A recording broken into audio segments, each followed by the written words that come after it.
Accept అయిపోయింది. But నేను expect చేయలేదు ఇంత ఘనంగా అప్నా కమిటీ, మా ఫ్రెండ్స్, మా టీము, సీను, వాసు, కడగట్ టీం అందరూ ఇంత ఘనంగా చేస్తాను ఎక్స్పెక్ట్ చేయలేదు. Thanks to each and everybody, నా మిత్రులకి, సహచరులకి, నాతో కూడా వచ్చిన నా క్లాస్మేట్స్ కి, వీళ్ళందరికీ కూడా పర్టికులర్ గా మన కోదండరామయ్య గారికి, తర్వాత రాజయ్య గారికి, ఏదైతే మన కరణం రాజా గారికి,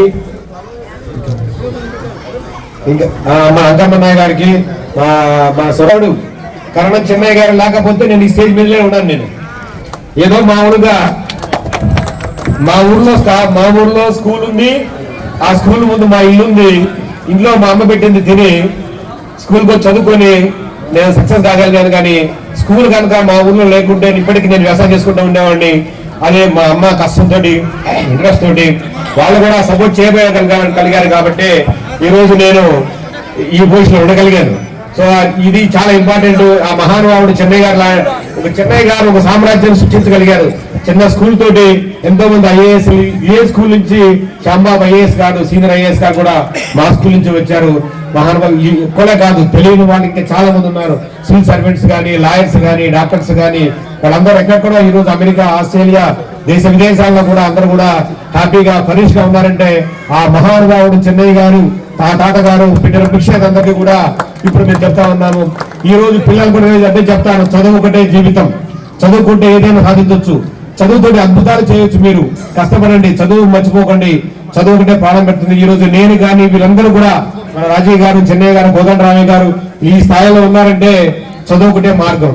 ఖచ్చితంగా చదువుకుంటే ప్రపంచంలో మీరు ఎన్నో అద్భుతాలను కూడా మీరు సృష్టించవచ్చు. మీరు మీ జీవితానికి బంగారు పాట వేసుకుంటా ఉండొచ్చు. అదే లేకుండా ఉన్నట్టయితే ఈ రోజు నేను ఈ ఊర్లోనే ఎక్కడో ఏదో ఒక మన వ్యవసాయం చేసుకుంటా ఉండేవాడిని.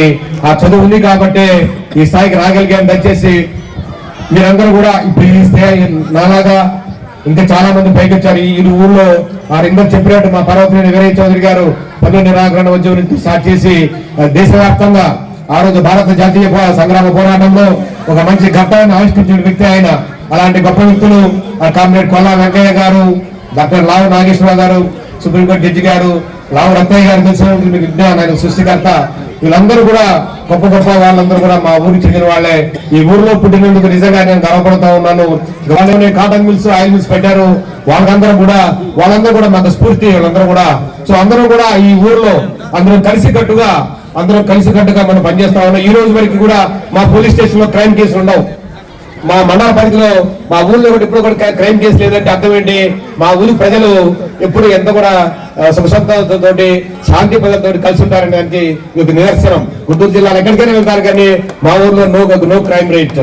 అది మా ఊరు గొప్పతనం. అది సో ఇక్కడ పుట్టినందుకు గర్విస్తూ మా అమ్మ నాన్నకి, మా సిస్టర్, మా బ్రదర్లా కూడా ఈరోజు నల్లపాటి సిఐ వంశీఆర్ గారు నల్లపాటి సిఐగా పనిచేస్తా ఉన్నారు ఓవరాల్ గా. సో ఇది కూడా బికాస్ ఆఫ్ నేను ఆ చదువుకోవటం వల్లే ఇవన్నీ నేను చేయగలిగాను, నేను ముందుకు రాగలిగాను. ఇలా మీరందరూ కూడా ఈ చదువునే ఆయుధానం అనేది మన జీవితంలో భగవంతుడు అందరికీ ఇచ్చిన వరం. కులం లేదు, మతం లేదు.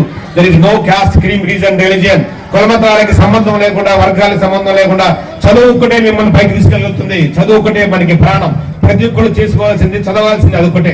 దాన్ని నమ్ముకుంటే మీరు ఏదైనా సాధించవచ్చు.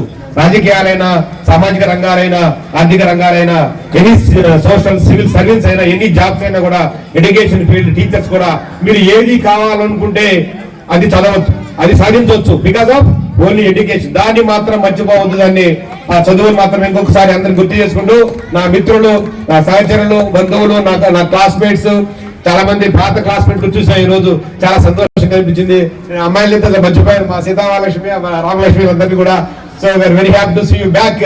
మళ్ళా ఇదే గ్రౌండ్ లో, మీరున్న గ్రౌండ్ లోనే రోజు రన్నింగ్ చేసామండి. ఇదే స్టేజ్ మీద కనీసం గంట సెలెక్షన్ చేసామండి. ఇదే స్టేజ్ మీద నేను, మా తమ్ముడు సాంబు ఉండేవాడు. ఇద్దరం కలిసి ఇక్కడే చేసాం. దాదాపు సర్వీస్ అందరూ తిట్టుకుంటూ ఉండేవాడు, వీడికి ఏం పని లేదు, కొత్త గ్రౌండ్కి వెళ్తా ఉంటాడని. అదే కాపాడింది.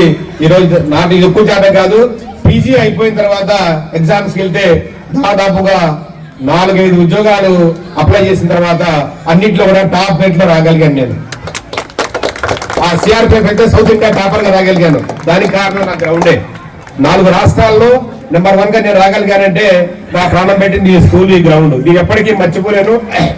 రాబోయే రోజుల్లో కూడా నేను చెప్పేది అంటే నా వైపు నుంచి గ్రామానికి మన అక్కడ టీం చెప్పాను నేను ఖచ్చితంగా ఈ స్కూల్ సహాయ సహకారాల్లో ఎప్పుడు కూడా ముందుగానే ఉంటాము. మా వాసులు అందరూ కూడా ప్లాన్ చేసుకుని ఒక ఖచ్చితంగా ఒక అభివృద్ధి దిశగా ముందుకెళ్తామని తెలుపుకుంటూ మరొకసారి ఈ కమిటీకి నా తరఫున ఈ కమిటీ పెద్దవాళ్ళందరూ చాలా మంది ఉన్నారు, వీళ్ళందరికీ కూడా కృతజ్ఞత ఉందని తెలుపుకుంటూ మీ వెనకే ఉంటాను ఎప్పటికీ. డెవలప్మెంట్ జరుగుతూ ఉంది. పెద్దవాళ్ళు నుంచి వచ్చారు, అమెరికా నుంచి వచ్చారు, ఆయన ఆస్ట్రేలియా నుంచి వచ్చారు, ఎక్కడెక్కడి నుంచి వచ్చే చాలా డెవలప్మెంట్ యాక్టివిటీ చేస్తా ఉన్నారు. మేమందరూ కూడా ఖచ్చితంగా మా టీం తరఫున మా కనిగంటి నాగేశ్వరరావు అన్న వీళ్ళందరూ వాసులందరూ ఉన్నాము. సో అందరం కూడా ఒక ప్లాన్ ప్రకారము ఈ యొక్క స్కూల్ డెవలప్మెంట్ లో ఖచ్చితంగా పార్టిసిపేట్ చేస్తామని తెలుసుకుంటూ అందరికీ కూడా కృతజ్ఞతాపై వందనాలతో సెలవు తీసుకున్నాను. Thank you very much.